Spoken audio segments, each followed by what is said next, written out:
बोलो भारत माता के, नरेंद्र मोदी जी के. ലോകാരാധ്യനായ പ്രധാനമന്ത്രി ആദരണീയനായ ശ്രീ നരേന്ദ്രമോദിജി അവർകൾ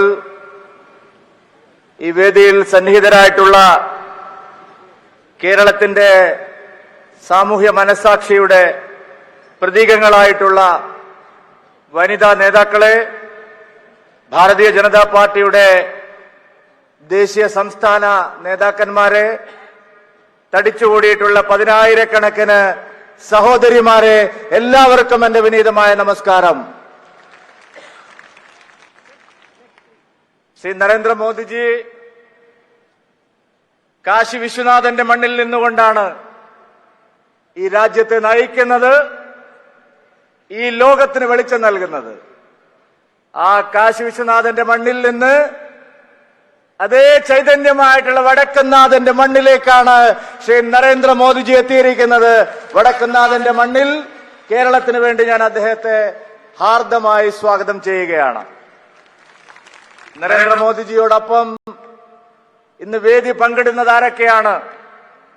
കേരളത്തിലെ സ്ത്രീ സമൂഹത്തിന്റെ പ്രതിനിധികളായി, അവരുടെ വികാരമായി, അവരുടെ വിചാരമായി, കേരളത്തിന്റെ സാമൂഹ്യ മനസ്സാക്ഷിയുടെ പ്രതീകമായി അണിനിരന്നിരിക്കുന്ന പ്രഗത്ഭരായിട്ടുള്ള ഈ സ്ത്രീ രത്നങ്ങളെ നേരത്തെ ഇവിടെ പരിചയപ്പെടുത്തിയതാണ്. എല്ലാവർക്കും അറിയാം, ഇതുപോലെ സ്ത്രീകൾക്ക് വേണ്ടി ശബ്ദിച്ചിട്ടുള്ള, സ്ത്രീകൾക്ക് വേണ്ടി പ്രവർത്തിച്ചിട്ടുള്ള, സ്ത്രീകൾക്ക് വേണ്ടി ഇടപെടലുകൾ നടത്തിയിട്ടുള്ള ഒരു പ്രധാനമന്ത്രിയും നമ്മുടെ രാജ്യത്തുണ്ടായിട്ടില്ല. ഒരേ ഒരു പ്രധാനമന്ത്രിയെ ഉണ്ടായിട്ടുള്ളൂ, അത് ശ്രീ നരേന്ദ്രമോദിജിയാണ്. അനേകം സ്ത്രീ ശാക്തീകരണത്തിന് വേണ്ടിയുള്ള പദ്ധതികളാണ് കഴിഞ്ഞ 10 വർഷത്തിനിടയിൽ ആദരണീയനായ പ്രധാനമന്ത്രി ശ്രീ നരേന്ദ്രമോദിജി ഈ രാജ്യത്തിലെ സ്ത്രീകൾക്കായി നൽകിയിട്ടുള്ളത്. ഇവിടെ സ്പോർട്സ് താരങ്ങളുണ്ട്. ഇന്ത്യൻ വനിതാ ക്രിക്കറ്റ് ടീമിന്റെ ക്യാപ്റ്റൻ ആയിട്ടുള്ള മിന്നു മണിയുണ്ട്. ദക്ഷിണേന്ത്യയിലെ തന്നെ ഇന്ത്യ മുഴുവൻ അറിയപ്പെടുന്ന, ലോകം മുഴുവൻ അറിയപ്പെടുന്ന ചലച്ചിത്ര നടിയുണ്ട്, നർത്തകിയുണ്ട്. നമ്മുടെ എല്ലാവരുടെയും പ്രിയങ്കരിയായിട്ടുള്ള മറിയക്കുട്ടി അമ്മയുണ്ട്, വൈക്കം വിജയലക്ഷ്മിയുണ്ട്, ശ്രീമതി പി.ടി. ഉഷയുണ്ട്. അങ്ങനെ പ്രഗത്ഭരായിട്ടുള്ള മഹിളാ നേതാക്കന്മാരെല്ലാവരുമുണ്ട്. മഹിളകള്, സ്ത്രീ സമൂഹത്തെ എല്ലാ മേഖലയിലും കൈപിടിച്ചുയർത്തുകയാണ് നമ്മുടെ പ്രിയങ്കരനായ പ്രധാനമന്ത്രി ശ്രീ നരേന്ദ്രമോദിജി. ക്രിസ്മസ് ദിനത്തിൽ പ്രധാനമന്ത്രിജി ഡൽഹിയിൽ ക്രിസ്മസ് വിരുന്നൊരുക്കിയപ്പോൾ കായിക താരമായിട്ടുള്ള അഞ്ജു ബോബി ജോർജ് അവർ പറഞ്ഞു, പ്രധാനമന്ത്രി നരേന്ദ്രമോദിജി ഇരിക്കുന്ന കാലത്ത് മെഡലുകൾ വാങ്ങാൻ കഴിയാത്തതിൽ എനിക്ക് ദുഃഖമുണ്ടെന്ന്.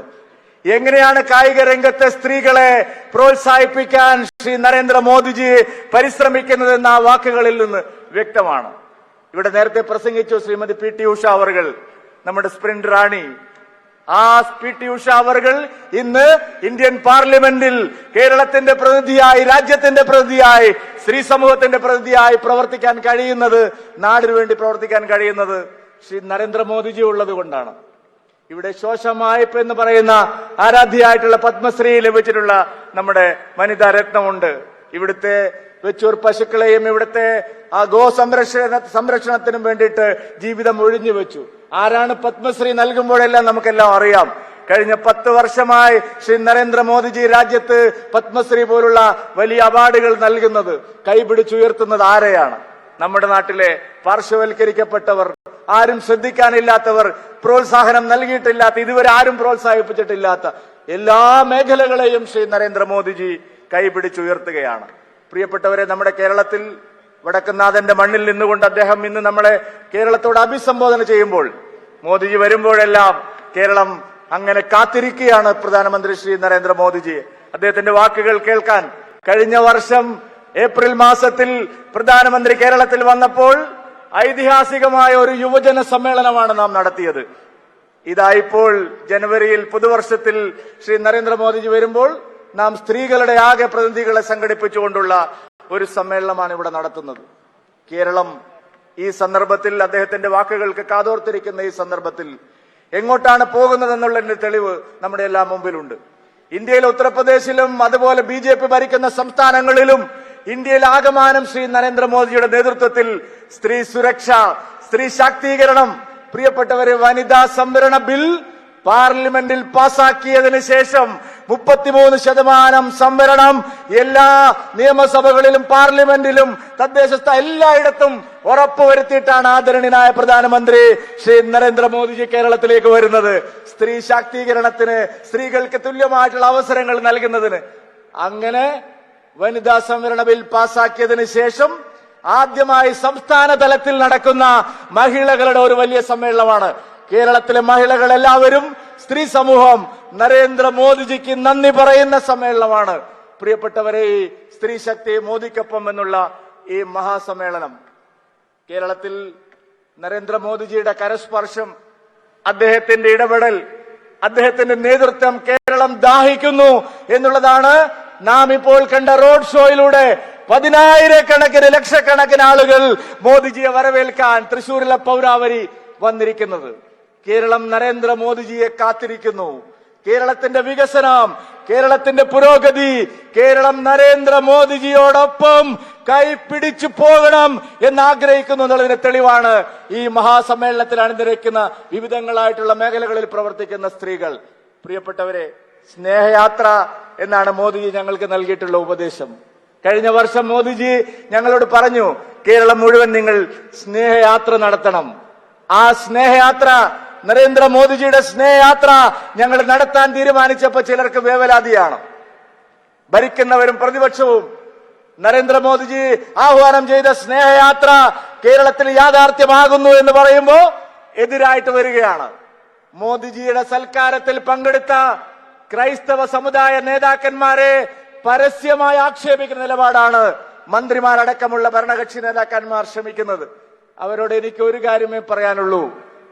ക്രൈസ്തവ സമൂഹത്തോടും അവരോടൊപ്പം അണിനിരന്നിരിക്കുന്ന നേതാക്കന്മാരോടും, ഒരു വൈദികൻ ഭാരതീയ ജനതാ പാർട്ടിയിൽ മോദിജിയുടെ വികസന നയത്തിൽ ആകൃഷ്ടനായി ഭാരതീയ ജനതാ പാർട്ടിയിൽ ചേർന്നപ്പോൾ ഭീഷണിപ്പെടുത്തുന്നത് കണ്ടു. എനിക്ക് അവരോടെല്ലാം ഒന്ന് മാത്രമേ പറയാനുള്ളൂ. ശ്രീ നരേന്ദ്ര ദാമോദർ ദാസ് മോദിജിയുടെ പാർട്ടിയിലാണ് അവർ ചേർന്നതെങ്കിൽ കേരളത്തിലെ ഓരോ BJP പ്രവർത്തകനും അവരോടൊപ്പം എപ്പോഴും സംരക്ഷണത്തിനുണ്ടാവും. പ്രിയപ്പെട്ട, കേരളം മാറുകയാണ്. സ്നേഹയാത്രയുടെ പാതയിലേക്ക് കേരളം മാറുകയാണ്. വികസനത്തിന്റെ നാളെ കേരളം പ്രതീക്ഷിക്കുകയാണ്. ഇന്ത്യയിൽ എല്ലായിടത്തും സ്ത്രീകൾക്കെതിരായ അതിക്രമങ്ങൾ കുറയുമ്പോൾ, പ്രിയപ്പെട്ടവരെ, ക്രൈം റെക്കോർഡ് ബ്യൂറോ പറയുന്നത് ഏറ്റവും കൂടുതൽ സ്ത്രീകൾക്കെതിരായ അതിക്രമങ്ങൾ നടക്കുന്ന സംസ്ഥാനം കേരളമാണ്. ശ്രീ പിണറായി വിജയന്റെ ഭരണകാലത്താണ് സ്ത്രീകൾ പീഡിപ്പിക്കപ്പെടുന്നത്, കൊച്ചുകുട്ടികൾ ബലാത്സംഗം ചെയ്യപ്പെടുന്നത്, വന്ധ്യവയോധികൾക്ക് പോലും ഇറങ്ങി നടക്കാൻ പറ്റാത്ത സാഹചര്യം കേരളത്തിൽ ഉണ്ടായിരിക്കുന്നു. സ്ത്രീകൾ ഏറ്റവും കൂടുതൽ ദ്രോഹിക്കപ്പെടുന്നത്, ഏറ്റവും കൂടുതൽ വിവാഹമോചനം, ഏറ്റവും കൂടുതൽ സ്ത്രീധന മരണം, ഏറ്റവും കൂടുതൽ സ്ത്രീകൾക്കെതിരായ കടന്നാക്രമണങ്ങൾ, കൊലപാതകങ്ങൾ, അക്രമങ്ങൾ എല്ലാം ഇന്ന് കേരളത്തിൽ നടക്കുകയാണ്. ഇതിനെല്ലാം അറുതി വരുത്താൻ ശ്രീ നരേന്ദ്രമോദിജിയുടെ നേതൃത്വം കേരളത്തിന് ആവശ്യമുണ്ട്. ഇതാ കേരളത്തിലെ നാരി ശക്തി, കേരളത്തിലെ മുഴുവൻ സ്ത്രീകളെയും പ്രതിനിധീകരിക്കുന്നവർ. ഇതിൽ അംഗൻവാടി ടീച്ചർമാരുണ്ട്, ആശാ വർക്കർമാരുണ്ട്, മൻരേഗ തൊഴിലാളികളുണ്ട്, ഇവിടെ സംരംഭകരായിട്ടുള്ള വനിതകളുണ്ട്. അങ്ങനെ തൊഴിലിടങ്ങളിൽ എല്ലായിടത്തും പ്രവർത്തിക്കുന്ന വനിതകൾ, സാമൂഹ്യ മേഖലയിലെ എല്ലാ മേഖലകളിലും പ്രവർത്തിക്കുന്ന വനിതകളുടെ സമ്മേളനമാണ് ഇവിടെ നടന്നുകൊണ്ടിരിക്കുന്നത്. ഞാൻ ദീർഘിപ്പിക്കുന്നില്ല. കേരളം 2024 തെരഞ്ഞെടുപ്പിനായി കാത്തിരിക്കുകയാണ്. കഴിഞ്ഞ വർഷം പ്രധാനമന്ത്രി ശ്രീ നരേന്ദ്രമോദിജി 2019 തെരഞ്ഞെടുപ്പ് കഴിഞ്ഞ് ആദ്യം വന്നത് നമ്മുടെ ഈ തൃശൂരിലേക്കാണ്, ഗുരുവായൂരിലേക്കാണ്. നിങ്ങൾക്ക് ഓർമ്മയുണ്ട്, 2019 തെരഞ്ഞെടുപ്പ് കഴിഞ്ഞ് ആദ്യം ഇവിടെയാണ് വന്നത്. തൃശൂർക്കാർക്ക് എപ്പോഴും ആ സൗഭാഗ്യം ലഭിക്കുന്നുണ്ട്. നരേന്ദ്രമോദിജിയുടെ ആ സൗഭാഗ്യം തൃശൂർക്കാർക്ക് ലഭിക്കുന്നുണ്ട്. ഇതായിപ്പോൾ 2024 തെരഞ്ഞെടുപ്പിന്റെ കേളികൊട്ട് ആരംഭിക്കുമ്പോഴും ആദരണീയമായ പ്രധാനമന്ത്രി ശ്രീ നരേന്ദ്രമോദിജി വടക്കനാഥന്റെ മണ്ണിലേക്കാണ്, തൃശൂരിന്റെ മണ്ണിലേക്കാണ്, പൂരങ്ങളുടെ മണ്ണിലേക്കാണ്, ശക്തന്റെ നാട്ടിലേക്കാണ് വന്നിരിക്കുന്നത്. കേരളത്തിൽ ഭാരതീയ ജനതാ പാർട്ടിയും ദേശീയ ജനാധിപത്യ സഖ്യവും നയിക്കുന്ന ജൈത്രയാത്രയ്ക്ക് തുടക്കം കുറിക്കാനാണ്. ആദരണീയനായ സുരേഷ് ഗോപിയെ പോലുള്ള ആളുകളെ അനുഗ്രഹിക്കാനാണ് ശ്രീ നരേന്ദ്രമോദിജി ഇവിടെ എത്തിയിരിക്കുന്നത്. ഞാൻ എല്ലാവർക്കും ഒരിക്കൽ കൂടി സ്വാഗതം ആശംസിച്ചുകൊണ്ട് എന്റെ എളിയ വാക്കുകൾ അവസാനിപ്പിക്കുന്നു. ബോലോ ഭാരത് മാതാ കി.